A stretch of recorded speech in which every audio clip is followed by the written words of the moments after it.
আজ giving Tuesday Bangladesh team কর্তৃক আয়োজিত বাংলাদেশের বিভিন্ন কলেজ, ইউনিভার্সিটি, অ্যাম্বাসেডর এবং স্পার্ক লিডারদের নিয়ে একটি ওয়ার্কশপের আয়োজন করা হয়েছে। 20 জন তরুণ নেতৃত্বকে এই ওয়ার্কশপের মাধ্যমে তাদের প্রশিক্ষণ প্রদান ও কার্যক্রম সম্বন্ধে অবহিত করা হয়। ওয়ার্কশপটি পরিচালনা করেন গিভিং টুইজডে বাংলাদেশ টিমের learning management and engagement director জনাব মাসুম বিল্লাহ। আশা করা যায় এই তরুণ নেতৃবৃন্দ তাদের স্ব শিক্ষা প্রতিষ্ঠানে উদারতা আন্দোলনকে আরও সম্প্রসারিত এবং শক্তিশালী করার মাধ্যমে ভবিষ্যতের ক্যাম্পাস তথা সুন্দর একটি বাংলাদেশ গড়া এবং একটি সুন্দর বিশ্ব করতে সহায়ক ভূমিকা পালনে সক্ষম হবে। একই সময় অ্যাম্বাসেডর এবং স্পার্ক লিডারদের মাঝে রিকগনিশন সার্টিফিকেট বিতরণ করা হয়।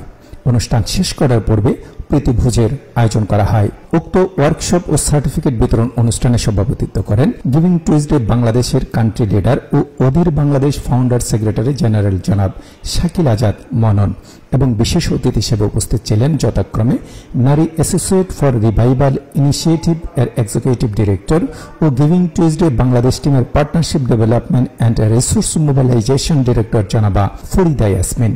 এসো সচেতন হয় সোসাইটির চেয়ারম্যান, বারডেম মা ও শিশু হাসপাতালের সহকারী পরিচালক ও গিভিং টুইজডে বাংলাদেশ টিমের কমিউনিটি ডেভেলপমেন্ট ডিরেক্টর জনাব মাজহারুল ইসলাম এবং অটিজম সাপোর্ট অ্যাসোসিয়েশন অব বাংলাদেশের আন্তর্জাতিক বিষয়ক রিপ্রেজেন্টেটিভ এবং গিভিং টুইজডে বাংলাদেশ টিমের ইট এঙ্গেজমেন্ট অ্যান্ড স্পার্ক ডিরেক্টর জনাব আরফান শরীফ। উক্ত অনুষ্ঠানটি অধীর বাংলাদেশ এবং এথলিক বিলি বাংলাদেশের উদ্যোগে উদযাপিত হয়েছে। তার মিডিয়া পার্টনার হিসেবে ছিলেন পথিক টিভি।